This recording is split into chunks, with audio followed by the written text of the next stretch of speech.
Terima kasih. Assalamualaikum warahmatullahi wabarakatuh. Alhamdulillah, wassalatu wassalamu ala Rasulillah Sayyidina Muhammad ibn Abdullah wa ala alihi wa sahbihi wa man tabi'ahu wa wala wala hawla wala quwata illa billah amma ba'du faqad qala Allah ta'ala fi kitabihil karim a'udzu billahi minasyaitonir rajim bismillahirrahmanirrahim ya ayuhan nasu inna khalaqnakum min dzakari wa unsa wa ja'alnakum syu'uban wa qabaila lita'arafu inna akramakum indallahi atqakum. Shadaqallahul azim.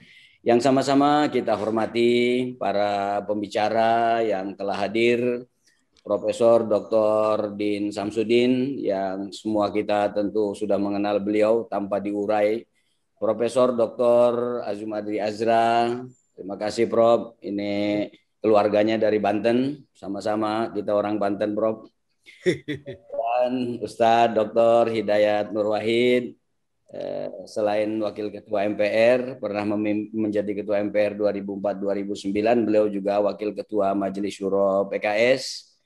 Yang sama-sama kita hormati para pimpinan Ormas yang hadir, juga pimpinan fraksi dan anggota DPR Pusat, pimpinan fraksi dan anggota DPRD Provinsi, pimpinan fraksi dan anggota DPRD Kabupaten Kota di seluruh Indonesia, juga Ketua DPW, Ketua DPD, DPD, serta masyarakat umum yang ikut hadir dan menyaksikan acara ini.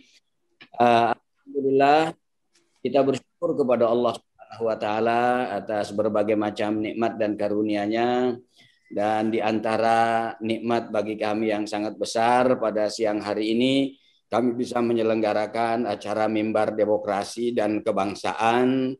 Sengaja kami persembahkan acara ini bukan saja untuk masyarakat, untuk kader PKS, pejabat publik PKS, tetapi juga untuk seluruh masyarakat Indonesia.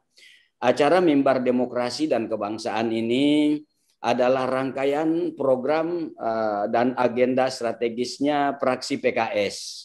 Yang sebelumnya sudah ada, hampir dilaksanakan sudah 5 tahun, lomba baca teks proklamasi mirip suara Bung Karno. Kita lomba pidato tokoh bangsa, mulai dari pendiri Muhammadiyah Kiai Haji Ahmad Dahlan, kemudian pendiri NU Kiai Haji Hasyim Asy'ari, kemudian Jenderal Sudirman, kemudian juga Bung Karno dan Bung Hatta. Biografinya pernah kita lombakan dengan pidato, alhamdulillah. Dan memang Mimbar Demokrasi Kebangsaan ini bagi fraksi PKS adalah ini yang kedua. Yang pertama bulan lalu dibuka oleh Ketua Majelis Syuro Partai Keadilan Sejahtera Habib Dr. Salim Segaf Al-Jufri, Menteri Sosial di era SBY yang kedua, Duta Besar Indonesia untuk Saudi di era Pak Presiden SBY yang pertama, dengan pembicara Wakil Presiden Indonesia yang ke-10 dan ke-12 Bapak Muhammad Kala. Hari ini kita mengangkat tema tentang moderasi Islam dan kebangsaan Indonesia.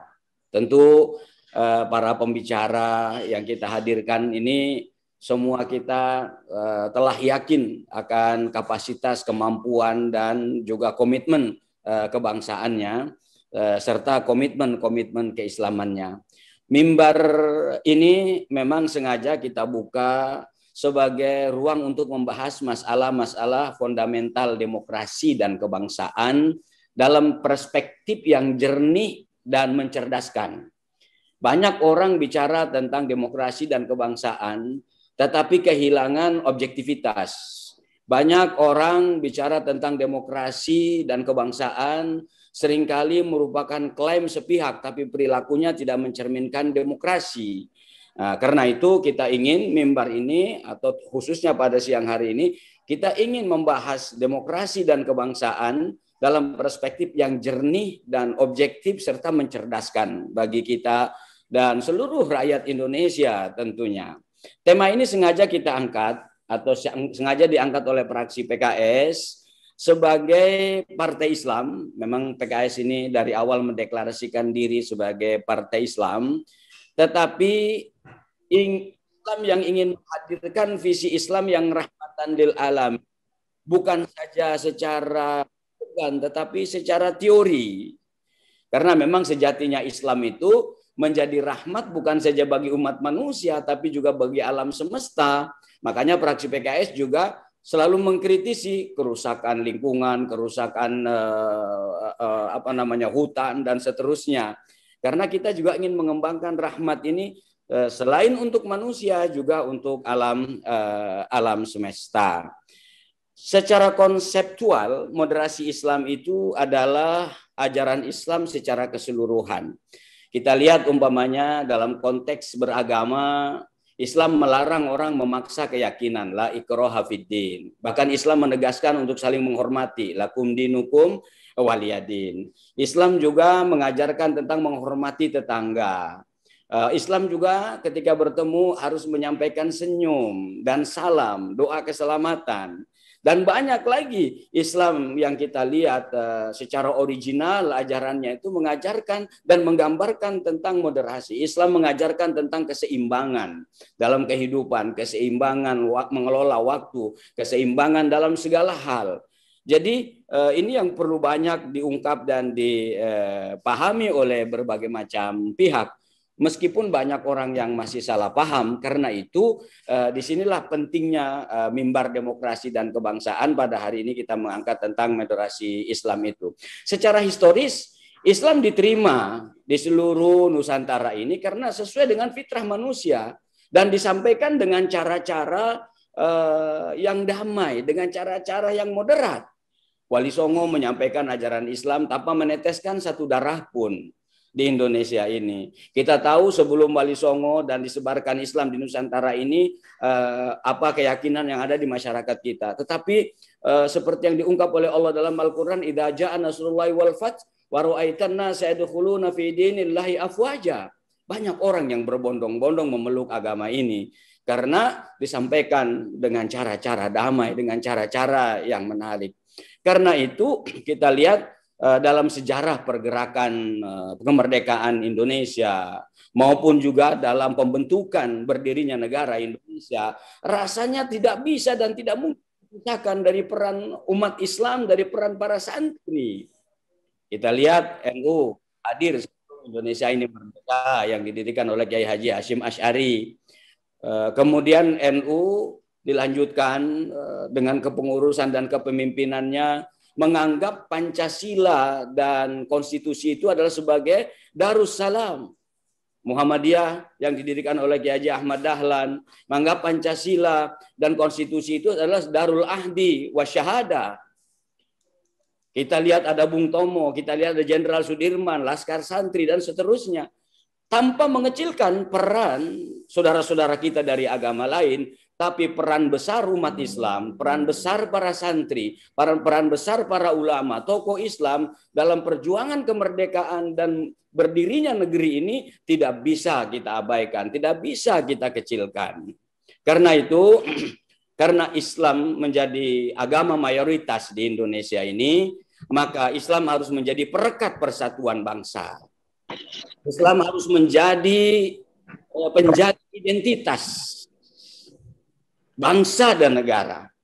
Kita tidak perlu minder ketika banyak orang menyerang tentang kalimat identitas. Bagaimana hidup ini tidak punya identitas?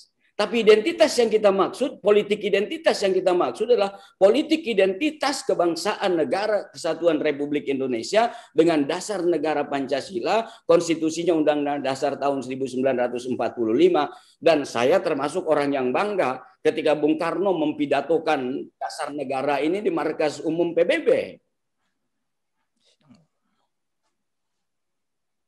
Karena umat Islam mayoritas di Indonesia, selain umat Islam harus menjadi perekat persatuan bangsa, menjaga identitas dan karakter bangsa Indonesia, juga umat Islam harus menjadi penggerak kemajuan bangsa ini. Insya Allah kalau praktek keislaman yang benar itu diimplementasikan dalam kehidupan masyarakat kita, maka akan menghadirkan kemaslahatan dan rahmat bagi Indonesia. Kita berharap dengan mimbar yang akan terus kita gelar setiap bulan ini akan ada pencerahan-pencerahan dari para guru bangsa, dari para tokoh-tokoh tentang demokrasi dan kebangsaan dengan pandangan yang jernih, dengan pandangan yang cerdas. Atas nama pimpinan dan anggota fraksi PKS DPR RI, mengucapkan terima kasih yang tak terhingga kepada para pembicara, Profesor Dr. Din Samsudin, Profesor Dr. Azumardi Azra, dan juga Ustadz Dr. AM Hidayat Nur Wahid. Semoga mimbar yang sederhana ini akan menghasilkan sesuatu yang besar bagi bangsa dan negara kesatuan Republik Indonesia. Mohon terus doakan kami, Profesor Din, mohon terus doakan kami, Profesor Azumardi Azra, agar kami tetap istiqomah menjalankan tugas-tugas di parlemen, membela kepentingan umat, membela kepentingan rakyat, dan menjaga negara kesatuan Republik Indonesia. Sekali lagi terima kasih dan mohon maaf kalau ada hal-hal yang kurang berkenan. Wabillahi taufiq wal hidayah, wallahul muwaffiq ila aqwamit thoriq. Wassalamualaikum warahmatullahi wabarakatuh.